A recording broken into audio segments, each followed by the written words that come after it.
Ahoy there! Good morning, everyone.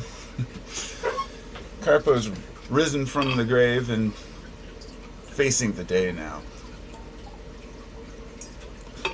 I like to refer to myself in third person.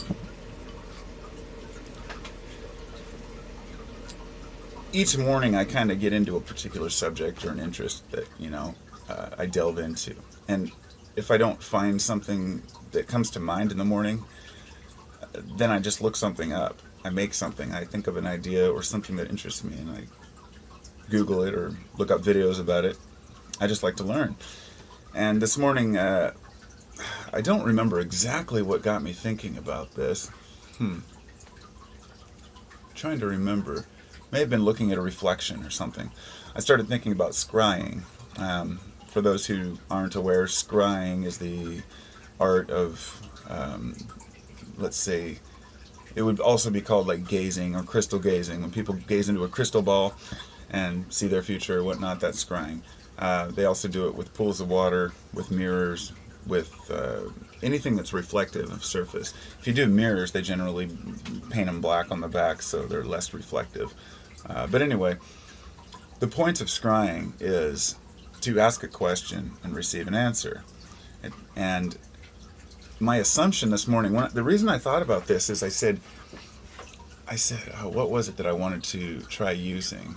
Oh, it was because I was thinking about the different water methods of scrying, and I talked with my buddy in a text, and he was talking about how when we were at Burning Man this year, how there were some people scrying, fire scrying, if you will, and I'd never really considered fire to be in the same classification, but it is a different method of the same practice. So anyway, to get into it, a lot of folks think that it's kind of bogus. You look into water, and that people think that there's a lot of different ways of seeing this from different cultures. Some cultures believe that it's God revealing these things to them. Some people believe that it's ancient ancestors or relatives or whatnot. And many cultures actually believe it's your own subconscious. And I believe it's a combination, actually, of the subconscious and of the, let's see, what is it? So the subconscious and the universe kind of speaking through us, if you will. But the things that we're all aware of. In other words, you'd only understand what I mean if you subscribe to the notion that we're all aware of everything. But this doesn't mean that as individuals we have all the knowledge. It just means that you can tap into the ether, tap into the collective consciousness, or what some people call the Akashic records. I don't like giving it names because it brings on this connotation of, bogus spirituality nonsense that, I'm not... Put it this way, I question all the different integrities of different practices, beliefs, and religions, and I'm a little wary and whatnot, but when it comes to the actual art of seeing, I believe it 100%. I don't understand how it works, and I don't believe that all seers see 100% correctly by any means, but there is too much to be said about prophecy to just discount it. And I don't believe that, like I've said before, I don't believe that all prophecies that have been made have been fulfilled, nor do I believe that most people who go back and look at Nostradamus and say, look, he prophesied this and this and this, I say, well, if you could have said it before the fact that it happened, that would be a different story. Anyway, prophecy is very difficult because it goes in patterns. You could say a great leader is going to take charge, and then the people are going to rebel, and then the result's going to be some sort of oppressed society. You could go back to Greece, you could go to Rome, and look at the people there. In the same situation, the Ottoman Empire, any empire or culture through history who's risen to power has had this, where there's been a clash or a civil war. So in other words, one prophecy about one particular group could also work for many other. So it's difficult to say, yes, this is a true prophecy. So back to scrying. My thought this morning when I was thinking about it was that I said, well, what about clouds? That would be one of the most obvious ones to me, because I've always been a cloud gazer. I always stare, I'll always film clouds and put up like cloud appreciation videos and stuff like people know in the summer. I just love clouds, and it's more than just, oh, they're beautiful. It's seeing things. So the trick to the art to scrying is to look and stare at one place and allow the clouds to pass by, or allow the fire to pass by, or allow reflections to pass by. You're never looking directly at anything. You're gazing, and nature is providing you, I guess, the visual cues to pick up on your own subconscious awareness.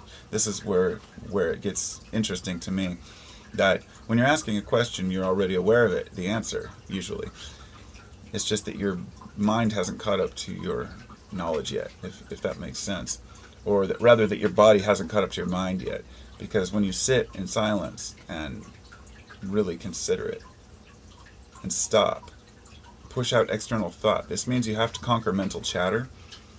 So gazing would be akin to meditation, and it is basically the same thing, it's just a different form. Meditation is clearing your mind to get symbols and archetypes and understandings through the art of stopping thinking, if you will.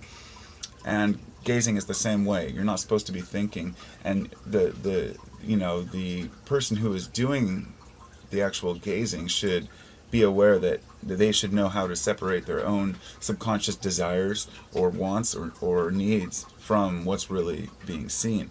And that's where the person has to separate themselves from the teaching or from the knowledge. This is why religion becomes such a major issue for a lot of people, is because they attach themselves too much to the belief rather than letting the belief show them the way. And I think with gazing and many of these things, let's just put it this way, it's hard to explain, but that people will look at these types of practices, and there will be some of you out there who are saying, well, sure, of course there have been gazers and crystal balls. I mean, there's got to be something to it, because people have been doing it, forever. But that's the same mentality as saying, well, this religion must be true because people have believed it forever. But I wouldn't say that it's necessarily exactly like that, because this, I guess there's two. I guess the way of thinking is to say either it works, and of course it works because it's always worked, or to say it only works because it's in the mind of the individual. You're drawing your own conclusions, and that it's not necessarily how it appears. That a person's becoming deluded, if you will. And this is where it all comes together. Yes, that's exactly it. You're deluding yourselves, but I would say you're eluding yourself, not deluding yourself. You're alluding to the true answers that you're seeking, which are within your subconscious mind. Which means, no, it doesn't have to be coming from God or from any external source, because all is within. And you're asking your mind, how do I answer this question? How to resolve this problem? Or, what am I looking for? So in the end, it doesn't matter where the information comes from. It's the fact that the information's there. And honestly, it's really just a moment of quieting our minds for a few minutes to ask a question, if we know what question to ask. So I'd be curious to know any of your thoughts about scrying or gazing, because I've often done it in my backyard pond and watching the ripples.